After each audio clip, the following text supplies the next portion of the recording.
आप सभी ने बचपन में नटराज और अप्सरा पेंसिल का यूज जरूर किया होगा। हम में से काफी लोगों को बचपन में यही लगता था कि नटराज और अप्सरा अलग अलग कंपनी है, बट ये दोनों ही सेम थी।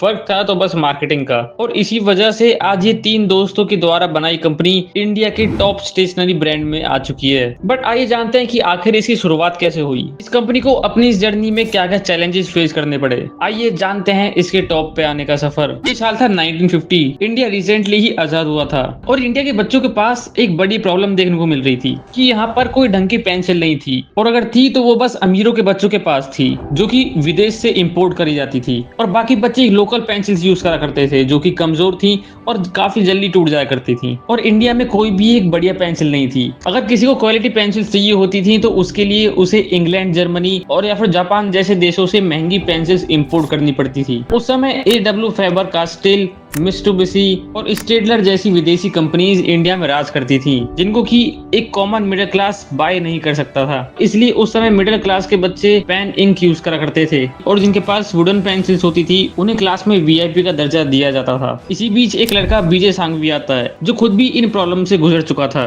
वो पढ़ाई में तो काफी अच्छे थे, लेकिन फाइनेंशियली कमजोर थे। उन्होंने डिसाइड करा कि वो इस प्रॉब्लम का सॉल्यूशन जरूर लाएंगे। उस समय कैमलिन जैसी कुछ इंडियन कंपनीज आई थी, बट उनकी क्वालिटी फिर भी बेकार थी, और इसलिए वो विदेशी ब्रांड से कॉम्पिटिट नहीं कर पा रही थी। एक बड़ा रीजन ये भी है कि उस समय मेड इन इंडिया को लो क्वालिटी माना जाता था, जो कि उस समय की काफी बड़ी प्रॉब्लम थी, क्योंकि उस समय इंडिया का हाल कुछ ऐसा था कि किसी भी प्रोडक्ट के आगे अगर मेड इन इंडिया लिखा दिख गया तो काफी हद तक ट्रस्ट खत्म हो जाया करता था। बट 1950s के एंड में सरकार ने एक बड़ा बदलाव किया, स्वदेशी इंडस्ट्रीज को प्रमोट करने का, ताकि इंपोर्ट्स पर से डिपेंडेंसी कम हो सके। ये इंडिया का एक टर्निंग पॉइंट था। इसी मौके को देखते हुए विजय सांघवी अपने दो और दोस्तों के साथ मिलकर एक कंपनी शुरू करते हैं, जिसका नाम था हिंदुस्तान पेंसिल्स। अब ये पेंसिल की कंपनी इंडिया में खोलना बिल्कुल भी आसान नहीं था, क्योंकि सबसे पहली बात तो इनको नॉलेज नहीं थी। उस समय पेंसिल बनाने की टेक्नोलॉजी कुछ ही कंट्रीज में थी, इसलिए वो सबसे पहले इसकी नॉलेज लेने के लिए जर्मनी गए, और वहाँ पे उन्होंने सीखा कि इसके लिए क्या क्या रॉ मटेरियल्स लगते हैं और कैसे मशीनें काम करती हैं। वहाँ पे जाके उन्हें पता लगा कि इसके लिए सिर्फ टेक्निक ही सीखना जरूरी नहीं है, बल्कि रॉ मटेरियल भी काफी बढ़िया होनी चाहिए। इसमें मेनली दो चीजों का यूज होता था। सबसे पहले हाई क्वालिटी वुड, जिसका की मजबूत होना काफी जरूरी है, और वुड की क्वालिटी कुछ इस तरह की चाहिए थी जो कि इजीली शार्प हो सके। और विदेशी कंपनियां इसके लिए सेदर वुड का यूज करती थी,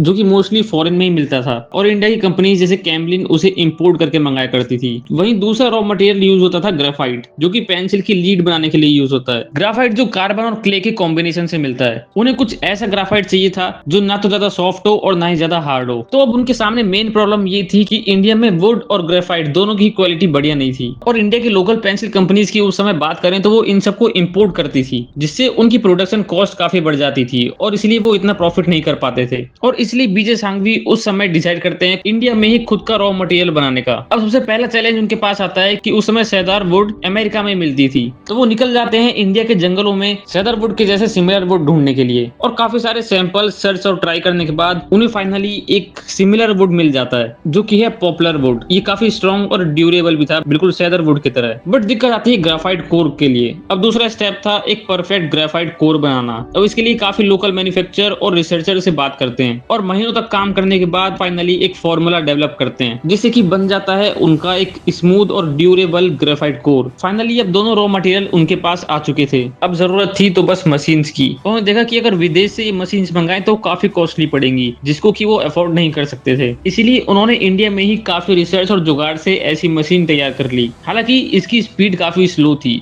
स्टार्टिंग में वो काफी परेशानी भी झेलनी पड़ी। फाइनली 1958 में वो हिंदुस्तान पेंसिल स्टार्ट कर देते हैं। सबसे पहली पेंसिल लॉन्च करते हैं नटराज 621 HB। इसमें तीनों ही चीजें बढ़िया थी, जो कि इंडियन स्टूडेंट्स को उस समय चाहिए थी। ये काफी बढ़िया थी, टिकाऊ थी, और साथ ही में बजट फ्रेंडली भी थी। हालांकि इसमें मेड इन इंडिया लिखा था, जिस वजह से अभी भी लोग इस पे ट्रस्ट कम कर रहे थे। इनको पता था कि इन्होंने जो ये प्रोडक्ट बनाया है इसकी क्वालिटी काफी बढ़िया है, लेकिन लोग मेड इन इंडिया के कम ट्रस्ट होने की वजह से इसको अभी भी खरीद नहीं रहे। इसलिए इन्होंने सोचा कि इसका डिस्ट्रीब्यूशन इंप्रूव करने की जरूरत है। स्टार्टिंग में काफी दुकानदार भी इनकी पेंसिल्स लेने से मना कर रहे थे, बट इन्होंने काफी मेहनत के बाद दुकानदार को मनाया और कहीं स्कूल्स वगैरह में जाकर फ्री सैंपल्स भी दिए, और धीरे धीरे करके इनकी पेंसिल्स काफी पॉपुलर हो गई और बढ़िया तरीके से बिकने लगी। साथ ही में इन्होंने अपनी इरेजर्स भी देनी शुरू कर दी। 1970 तक ही इंडिया की बेस्ट सेलर बन गई थी। धीरे धीरे करके इन्होंने विदेशी मशीन्स भी खरीद ली, और अब प्रोडक्शन काफी तेज चलने लगा, और ऐसे ही 1970 तक ही इंडिया की बेस्ट सेलर बन गई। बट अब दूसरा बड़ा चैलेंज आता है कि नटराज पेंसिल की इमेज कुछ इस तरह बन गई थी कि वो सिर्फ पुअर किड्स के लिए हो। साथ ही में इस समय तक इंडिया में पेंसिल के मार्केट में कंपटीशन काफी आ गया था, तो इस समय एक ऐसी पेंसिल की डिमांड बढ़ रही थी जिसको कि प्रोफेशनल आर्टिस्ट, डिजाइनर्स और आर्किटेक्ट्स भी यूज कर सकें। इसलिए वो 1970 में अप्सरा पेंसिल लेकर आते हैं, जो कि काफी डार्क और स्मूथ थी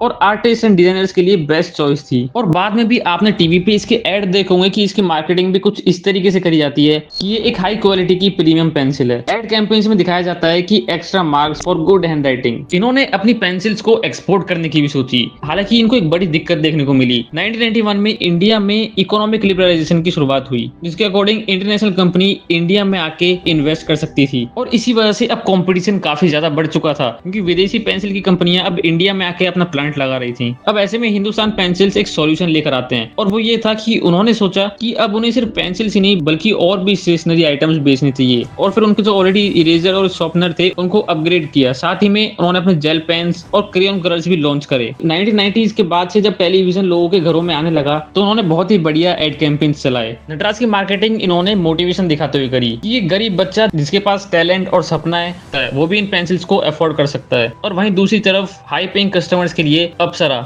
जिनको की काफी बढ़िया हैंड राइटिंग और एक प्रीमियम पेंसिल चाहिए थी। इनके पूरे बिजनेस में मार्केटिंग ने काफी बड़ा रोल प्ले करा है। अब 2000 तक आते आते कंपटीशन और बढ़ गया था, क्योंकि इंडिया की ही कुछ कंपनी जैसे कैम्बलिन और डॉम्स आ चुकी थी, जिसमें उन्होंने अपने एड कैंपेन से पेरेंट्स को टारगेट करा। जैसे कि उन्होंने चलाया extra marks for good hand writing. ये एड देखकर पेरेंट्स भी सोचते थे कि अगर उनका बच्चा ये पेंसिल यूज करेगा तो कहीं ना कहीं उसकी हैंड राइटिंग काफी बढ़िया हो जाएगी। आज हिंदुस्तान पेंसिल्स इंडिया के स्टेशनरी मार्केट में 35% शेयर रखती है, जिसमें कि वो 8 million pencils, 1.5 million sharpeners, 2.5 million erasers, 1 million pens बनाते हैं। तो दोस्तों ये थी हिंदुस्तान पेंसिल्स की स्टोरी, कैसे उन्होंने एक इनोवेटिव तरीके से जुगाड़ करके इंडिया में ही एक अच्छी क्वालिटी की पेंसिल्स बनाई और कैसे मार्केटिंग से उन्होंने काफी सेल्स करी। अगर आपको वीडियो पसंद आई हो तो वीडियो को लाइक करें और इसी तरह की वीडियोस देखते रहने के लिए चैनल को सब्सक्राइब करें। मिलते हैं अगली वीडियो में।